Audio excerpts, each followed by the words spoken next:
Hello everyone. आज हम बात करेंगे एचएसएबी प्रिंसिपल की डीमेरिट्स, कमियों के बारे में, और उन्हीं कमियों में एक कॉन्सेप्ट आएगा सिम्बायोसिस, जो जनरली आप ऑर्गेनिज्म में पढ़ते हो, बायोलॉजिकल ऑर्गेनिज्म में पढ़ते हो। ये जो है मेटल आयंस और कॉम्प्लेक्सेस में भी पाया जाता है। तो हम शुरू करते हैं सबसे पहले डीमेरिट से। तो डीमेरिट्स में सबसे पहले ये देखिए आप कि डीमेरिट्स में आता क्या है। कोई भी कॉन्सेप्ट है, कोई भी प्रिंसिपल है, तो उसमें जो वो दिखाता है वो उसकी मेरिट्स हैं, उसके एडवांटेजेस हैं, उसका सिग्निफिकेंस है। वो जो सिग्निफिकेंस है उसके अलावा सारी चीजें जो आएंगी वो किस में आ जाएंगी, आपके उसकी कमियों के बारे में या डीमेरिट्स के बारे में, जो वो नहीं करता या जिन चीजों को वो एक्सप्लेन नहीं करता। तो सबसे पहले हम देखें तो ये एचएसएबी प्रिंसिपल अम्ल और क्षार के बारे में बता दिया इसने कि ये हार्ड एसिड है या ये सॉफ्ट एसिड है, कठोर अम्ल, मृदु क्षार, कठोर क्षार, मृदु अम्ल, इन सारी चीजों के बारे में इसने बता दिया। लेकिन एचएसएबी प्रिंसिपल अपने आप में कोई एब्सोल्यूट एसिडिटी, जैसे पीएच स्केल है कि इसका पीएच 7 है, इसकी एसिडिटी इतनी है, इसकी बेसिसिटी इतनी है, ऐसा कोई भी इसने स्केल नहीं बनाया जिससे ये किसी भी मेटल आयन की या आयन की या कॉम्प्लेक्स की किसी की भी एसिडिटी मात्रात्मक जो वैल्यू है वो ये शो नहीं करता। ये क्या है, ये क्वालिटेटिव है कि ये हार्ड है, कितना हार्ड है, ये सिर्फ एक रिलेटिव है कि हाँ ये इससे ज्यादा हार्ड है। ए जो है बी से हार्ड है, बी जो है ए से सॉफ्ट है, लेकिन किसी एक को इसने कोई रेफरेंस नहीं था इसके पास में, या कोई भी अपने पास में कोई एक मात्रात्मक स्केल नहीं है। जैसे हार्ड है और सॉफ्ट है, तो इन दोनों के बीच में एक अलग कैटेगरी है बॉर्डर लाइन, जो किसी भी उसमें आ सकता है, वो हार्ड में भी आ सकता है और सॉफ्ट में भी आ सकता है। तो पहली जो कमी है इसकी वो ये है कि इसने कोई भी मात्रात्मक पैमाना जो है वो प्रदान नहीं करता। सेकंड, कुछ ऐसी रिएक्शंस हैं जिनको एक्सप्लेन नहीं कर सकता ये, जैसे इस सिद्धांत के आधार पर किसी रिएक्शन की व्याख्या के लिए यौगिक को पहले एसिड व बेस में तोड़ा जाता है। पहले उसको क्या करेंगे, एसिड और बेस में तोड़ेंगे कि ये सॉफ्ट है, ये हार्ड है, ये बताने के लिए, फिर हम उस रिएक्शन की दिशा बता पाएंगे। अब कुछ रिएक्शंस जो हैं उनको ये एक्सप्लेन नहीं कर सकता। जैसे ये एक रिएक्शन है, इस रिएक्शन को ये एक्सप्लेन नहीं कर सकता, तो ये आपने दे दिया। इसके नेक्स्ट जो अगर हम देखें तो जैसे CH3+ है, CH3+ अकॉर्डिंग टू एचएसएबी प्रिंसिपल ये एक सॉफ्ट एसिड होता है, H- एक सॉफ्ट बेस होता है। तो ये दोनों जब अभिक्रिया करेंगे तो दोनों अभिक्रिया करने पे एक CH4 बना लेंगे, एक मोर स्टेबल बनाना चाहिए, ठीक है बना लिया। लेकिन इसी का अगर हम दूसरा देखें, जैसे हाइड्रोजन है, हाइड्रोजन मॉलिक्यूल, तो इसमें एक H+ और एक H-। तो H+ क्या है, एक हार्ड एसिड, H- क्या है, एक सॉफ्ट बेस है, लेकिन दोनों जो है स्टेबल कॉम्प्लेक्स फॉर्म करते हैं। तो अगर पियर्सन के अनुसार H हाइड्रोजन का मॉलिक्यूल अनस्टेबल होना चाहिए, और अनस्टेबल होने की वजह से CH3+ के साथ जब हाइड्रोजन आएगा तो ये अभिक्रिया आराम से संपन्न हो जानी चाहिए, ये अभिक्रिया हो जानी चाहिए। जैसे CH3+ प्लस H2,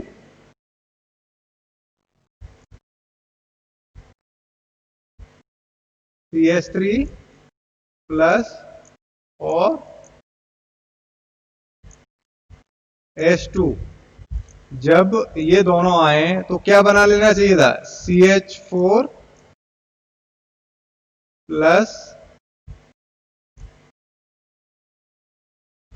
H+ बना लेना चाहिए। क्यों, क्योंकि ये CH3+ है, ये कैसा है, सॉफ्ट एसिड है, और ये क्या है H+ और H माइनस ये सॉफ्ट बेस है, तो ये दोनों अभिक्रिया करके CH4 बना लेना चाहिए, लेकिन ऐसा नहीं होता है।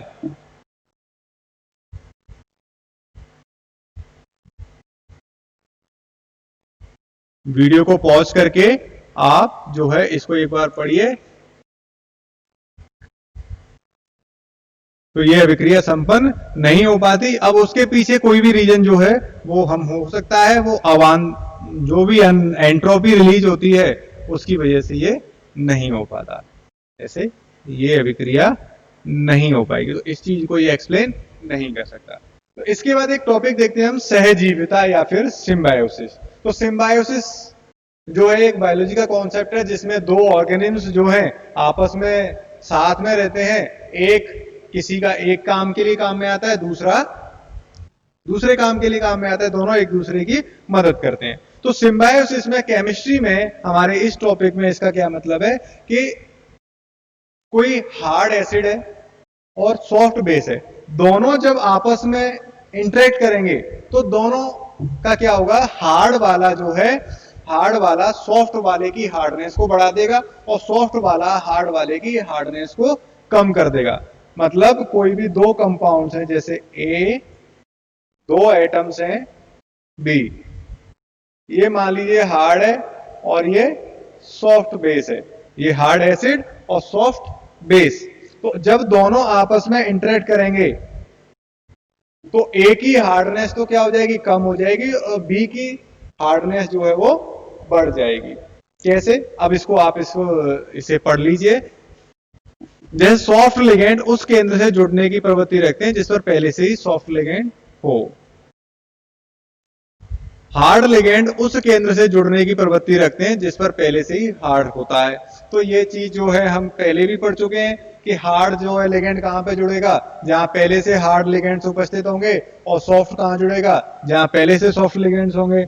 अब सहजीविता के अनुसार एसिड या बेस की हार्डनेस या सॉफ्टनेस निश्चित नहीं होती। कोई भी, हमने ये भी बात कर चुके हैं कि हार्डनेस और सॉफ्टनेस जो है ये कोई एब्सोल्यूट टर्म नहीं है, ये सिर्फ एक क्या है, रिलेटिव है, जो कम और ज्यादा भी हो सकती है। अतः इनसे जुड़ने वाले लिगेंड के ऊपर ये निर्भर करती है। अगर एसिड से जुड़ने वाला लिगेंड अगर हार्ड होता है तो एसिड की हार्डनेस जो है वो बढ़ जाती है, अगर हार्ड होगा तो बढ़ जाएगी और सॉफ्ट होगा तो कम हो जाएगी। जिसे यदि एसिड से जुड़ने वाला लिगेंड सॉफ्ट है तो उस एसिड की सॉफ्टनेस जो है वो बढ़ जाती है, मतलब अगर सॉफ्ट है तो उसकी हार्डनेस कम हो जाएगी, सॉफ्टनेस बढ़ जाएगी। तो ये जो कॉन्सेप्ट है ये क्या कहलाता है, सहजीविता या फिर सिम्बायोसिस। अब सिम्बायोसिस जो है हमारे किस काम में आएगी है, तो इसके ऊपर उसके बेस्ड कुछ क्वेश्चंस बनते हैं। वो क्वेश्चंस क्या है, जैसे आप सबसे पहला क्वेश्चन देखिए, BF3। BF3 एक कठोर अम्ल है जबकि BH3 एक प्रबल अम्ल है। ये क्वेश्चन जो है थोड़ा सा गलत हो गया। ये BF3 एक कठोर अम्ल और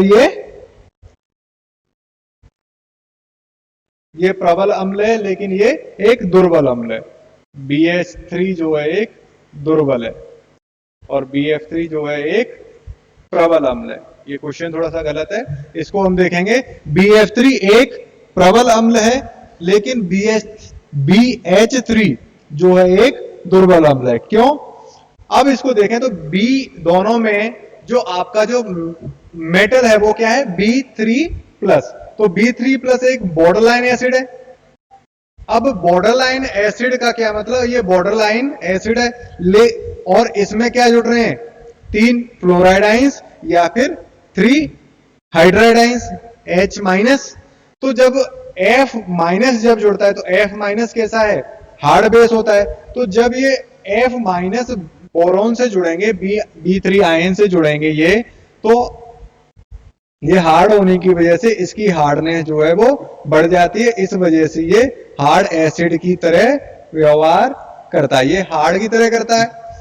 और B3+ एक सीमावर्त, अब जब ये H- के साथ जुड़ेगा, ये H- के साथ सॉफ्ट है, इसकी सॉफ्ट BH3 का जब निर्माण होता है तो ये सॉफ्टनेस इसकी वृद्धि कर देता है और ये एक सॉफ्ट एसिड की तरह बिहेव करता है। तो ये क्या, ये इसको एक्सप्लेन कर, डायग्रामेटिकली इसको एक्सप्लेन कर रखा है कि ये हार्ड बेस और ये सॉफ्ट बेस, तो ये जो है ये एक हार्ड एसिड की तरह और ये सॉफ्ट एसिड की तरह काम करता है। तो ये क्वेश्चन जो है इसको आप, ये प्रबल और ये दुर्बल नहीं, ओके, ये तो ये कठोर और एक ये दुर्बल, मृदु, मृदु क्षार, मृदु अम्ल, सॉरी मृदु अम्ल है। इसी तरीके से नेक्स्ट क्वेश्चन आप ये देख सकते हैं, ये एक सीमावर्ती अम्ल है और ये सॉफ्ट एसिड है। तो क्यों इन चीजों को आप ऐसे इस तरीके से एक्सप्लेन कर सकते हो। जैसे ये क्या है, एक बॉर्डरलाइन एसिड है। जब बॉर्डरलाइन एसिड ये सॉफ्ट बेस के साथ जुड़ता है तो इसकी सॉफ्टनेस को वो इंक्रीज कर देता है। तो ये एक COCN5 एक सॉफ्ट एसिड की तरह बिहेव करता है। तो इस तरीके से इन चीजों को आप एक्सप्लेन कर सकते हो। जैसे एक क्वेश्चन आपको दे रखा है, CF3H प्लस CH3F, ये अभिक्रिया संपन्न हो जाती है। तो इसको भी आप ऐसे ही एक्सप्लेन कर सकते हो। ये जो है इधर चला जाएगा और ये जो है इधर चला, सिम्बायोसिस की तरफ। NH3 हार्ड है जबकि पिरिडीन एक बॉर्डरलाइन बेस है। तो ये क्यों, अब ये जैसे इस तरीके के क्वेश्चन आपसे पूछे जा सकते हैं। तो N जो है अपने छोटे आकार और उचित उसके कारण ये किस तरीके हार्ड बेस है, हार्ड बेस की तरह व्यवहार करता है। लेकिन जब कुछ ध्रुवीय समूह के द्वारा घेर लिया जाता है तो सॉफ्टनेस में वृद्धि हो जाती है। जैसे नाइट्रोजन जो है ये कैसा है, हार्ड है। यहां तो 3 ही है यहां, लेकिन जब ये इसके द्वारा इसको इस घेर लिया गया, इसके चारों तरफ जब ये उपस्थित हो जाएंगे तो इसकी सॉफ्टनेस इंक्रीज हो जाती है और ये सॉफ्टनेस जो है सिम्बायोसिस के आधार पर ये बढ़ता है। अम्ल क्षार शक्ति, कठोरता, अम्लता, तो इन चीजों को आप एक्सप्लेन कर सकते हैं। Acid base power, hardness and softness. आप इसे वीडियो को पॉज कीजिए और वीडियो को पॉज करने के बाद आप इसको रीड कर सकते हो। तो ये सिम्बायोसिस के आधार पर जो भी है वो आप देखिए। किस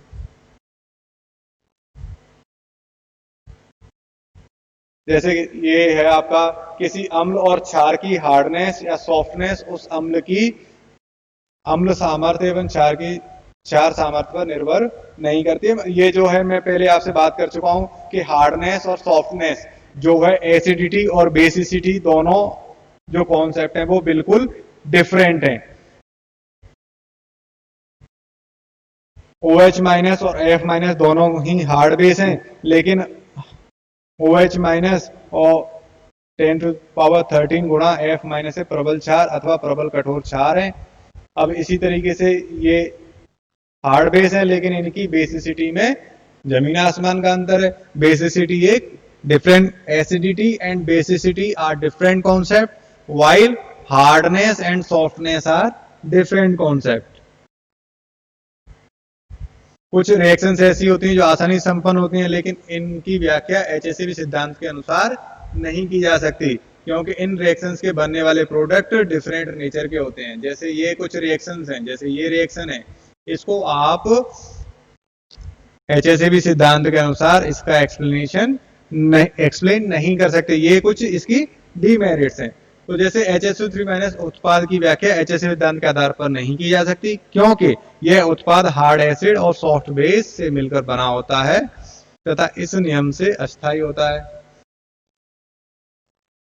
अतः इस नियम से समान प्रकृति के एसिड एवं बेस मिलकर बने होने चाहिए। इस रिएक्शन की व्याख्या, तो ये आप इसको देख सकते हो। कुछ क्वेश्चंस हैं इससे रिलेटेड, HACCP प्रिंसिपल से रिलेटेड। उन क्वेश्चंस को हम असाइनमेंट के रूप में आपको करवाएंगे। तो थैंक यू।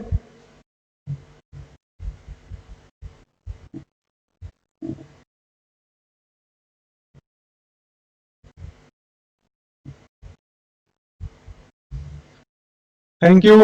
आप इसको